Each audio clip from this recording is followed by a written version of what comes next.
টোপাল টোপাল বৰষুণে আহি চকুৰ পতাত চুমা সিঁচি দি যায়।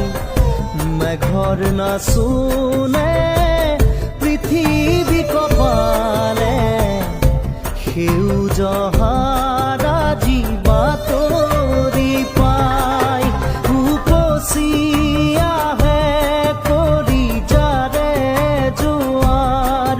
কোহে কোহে শুনো গীতি নৱৰসাৰ।